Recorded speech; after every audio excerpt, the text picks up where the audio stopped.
Hi friends, എല്ലാവർക്കും drive and ഫുഡിലേക്ക് സ്വാഗതം. അപ്പോൾ ഓണമൊക്കെ എത്താറായില്ലേ? നമുക്കൊരു പായസ റെസിപ്പി ആയല്ലോ. അപ്പോൾ വെർമിസില്ലി വെച്ചിട്ട് എങ്ങനെ പെട്ടെന്നൊരു പായസം തയ്യാറാക്കുന്നതെന്ന് നോക്കാം. സിമ്പിളാണ്. അപ്പോൾ എങ്ങനെയാണെന്ന് നമുക്കൊന്ന് വീഡിയോ കണ്ടു നോക്കാം.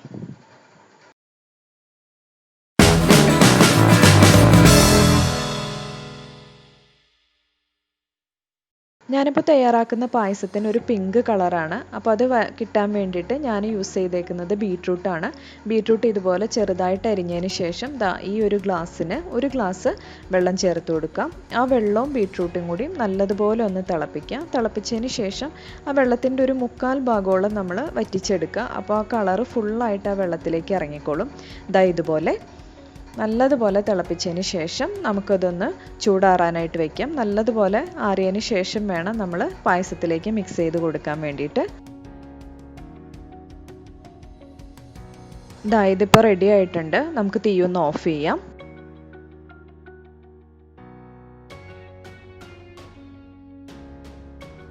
ഞാനിപ്പോൾ എടുത്തിരിക്കുന്നത് 1 കപ്പ് സേമിയയാണ്. ഇനി നമുക്കൊരു അടി കട്ടിയുള്ള പാത്രം എടുത്തതിന് ശേഷം 1 സ്പൂൺ നെയ്യ് ചേർത്ത് കൊടുക്കാം.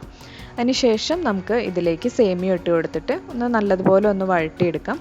അപ്പോൾ ഒന്ന് ഫ്രൈ ചെയ്തെടുക്കുന്ന ടൈമിൽ സേമിയയുടെ കളറ് ഒരുപാട് അങ്ങ് ചേഞ്ച് ആവരുത്. ഒരു ഗോൾഡൻ ബ്രൗൺ കളറിൽ തന്നെ നിൽക്കുക. ഒരുപാട് അങ്ങ് ഡാർക്കായി കഴിഞ്ഞാലും നമ്മൾ പായസം കഴിക്കുന്ന ടൈമിൽ ഒരു കരിഞ്ഞൊരു ടേസ്റ്റ് വരും. അപ്പോൾ അത് വരാതിരിക്കാൻ വേണ്ടി ചെറുതായിട്ടൊന്ന് ഫ്രൈ ആക്കി എടുക്കുക.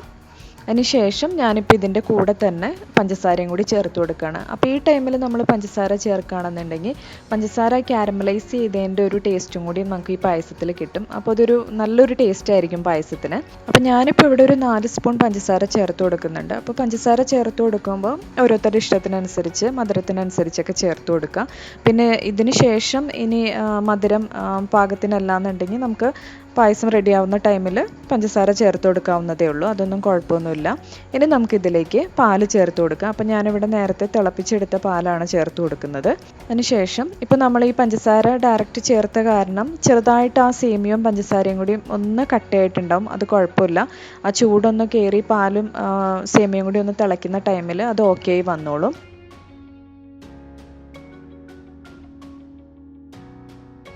ഇതിപ്പോൾ കണ്ടില്ലേ, സേമിയയും പഞ്ചസാരയും പാലും കൂടി നല്ലതുപോലെ മിക്സായി വന്നിട്ടുണ്ട്. ചൂടായി വരുമ്പോഴത്തേക്കും ആ കട്ട പിടിച്ചതെല്ലാം മാറി നന്നായിട്ട് തന്നെ മിക്സ് ആയിട്ടുണ്ടാവും. ഇനി നമ്മൾ നേരത്തെ തയ്യാറാക്കി വെച്ച ആ ബീട്രൂട്ടിൻ്റെ ജ്യൂസ് ചേർത്ത് കൊടുക്കും. അപ്പോൾ ആദ്യം കുറച്ച് ചേർത്ത് കൊടുക്കുക. അതിനുശേഷം നല്ലതുപോലെ ഒന്ന് മിക്സ് ചെയ്തതിന് ശേഷം ബാക്കി ചേർത്ത് കൊടുക്കാം. അപ്പോൾ ഓരോരുത്തരുടെ കളറിനനുസരിച്ച് ആവശ്യത്തിന് ചേർത്ത് കൊടുക്കാം. അപ്പോൾ ബീട്രൂട്ടിൻ്റെ ജ്യൂസ് ചേർത്ത് കൊടുക്കുന്ന ടൈമിൽ പാല് പിരിഞ്ഞു പോവുക അങ്ങനെയുള്ള പ്രശ്നങ്ങളൊന്നും ഉണ്ടാവില്ല. നമ്മളിത് തിളപ്പിച്ചിട്ടാണ് ചേർത്ത് കൊടുക്കുന്നത്. പിന്നെ അതുപോലെ ടേസ്റ്റിന് വ്യത്യാസം ഉണ്ടാവുമോ? അതും ഉണ്ടാവില്ല. ഒരു വ്യത്യാസവും ഉണ്ടാവില്ല. നമ്മൾ സാധാരണ പായസം കുടിക്കുന്ന പോലെ തന്നെ. പിന്നെ ആ കളറിനൊരു ചെറിയൊരു ചേഞ്ച് ഉണ്ടാവുന്നേ ഉള്ളൂ. ഇനി നമ്മൾ ബാക്കിയുള്ള ആ ജ്യൂസും കൂടി ഇതിലേക്ക് ചേർത്ത് കൊടുക്കുകയാണ്. ഇനി നല്ലതുപോലെ ഒന്ന് മിക്സ് ചെയ്തെടുക്കാം. ഇനി നമ്മൾ ഇതിലേക്ക് ആഡ് ചെയ്യുന്നത് ഏലക്കാപ്പൊടിയാണ്. അപ്പോൾ കണ്ടില്ലേ, ഇത്രയേ ഉള്ളൂ. പെട്ടെന്ന് തന്നെ നമുക്ക് തയ്യാറാക്കി എടുക്കാൻ പറ്റും. അപ്പോൾ ഞാൻ ഇതിലേക്ക് ഒരു 1/2 സ്പൂൺ ഏലക്ക പൊടിച്ചതും കൂടി ചേർത്ത് കൊടുക്കുകയാണ്.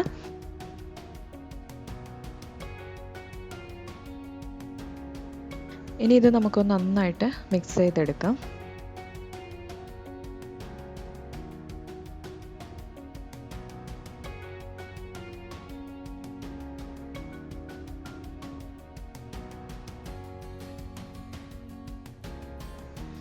ഇനി നമ്മൾ ഇതിനകത്തേക്ക് ആഡ് ചെയ്ത് കൊടുക്കുന്നത് കാഷ്യൂനട്ടും കിസ്മിസുമാണ്. ഞാനിപ്പോൾ അതിനായിട്ടൊരു പാൻ ചൂടാവാൻ വെച്ചിട്ടുണ്ട്. ചൂടായതിന് ശേഷം 1 സ്പൂൺ നെയ്യ് ആഡ് ചെയ്ത് കൊടുക്കുക. അതൊന്ന് ചൂടായി വരുമ്പോഴത്തേക്ക് നമുക്ക് അതിനകത്തേക്ക് കാഷ്യൂനട്ട് ഇട്ട് കൊടുക്കാം. അതൊരു ഗോൾഡൻ ബ്രൗൺ ആകുമ്പോഴത്തേക്കും നമുക്കതിനകത്തേക്ക് കിസ്മിസും കൂടി ഇട്ട് കൊടുക്കാം.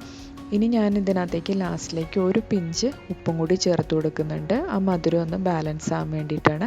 അപ്പോൾ ഇത്രയേ ഉള്ളൂ. പെട്ടെന്ന് തന്നെ തയ്യാറാക്കി എടുക്കാൻ പറ്റുന്ന ഒരു പായസമാണ്. കുട്ടികൾക്കൊക്കെ ആണെങ്കിലും ഒരുപാട് ഇഷ്ടമാവും. പിന്നെ നമ്മൾ അതിനകത്തേക്ക് ബീട്രൂട്ടിൻ്റെ ജ്യൂസ് ആഡ് ചെയ്തുകൊണ്ട് ഹെൽത്തിയാണ്. അപ്പോൾ എല്ലാവരും തയ്യാറാക്കി നോക്കുക. വീഡിയോ ഇഷ്ടമാണെന്നുണ്ടെങ്കിൽ ലൈക്ക് ചെയ്യുക, ഷെയർ ചെയ്യുക, കമൻറ്റ് ചെയ്യുക. അതുപോലെ തന്നെ ഞങ്ങളുടെ ചാനൽ ഇഷ്ടമാണെന്നുണ്ടെങ്കിൽ സബ്സ്ക്രൈബും ചെയ്യുക. അപ്പോൾ ഇനി അടുത്ത വീഡിയോയുമായി വീണ്ടും കാണാം.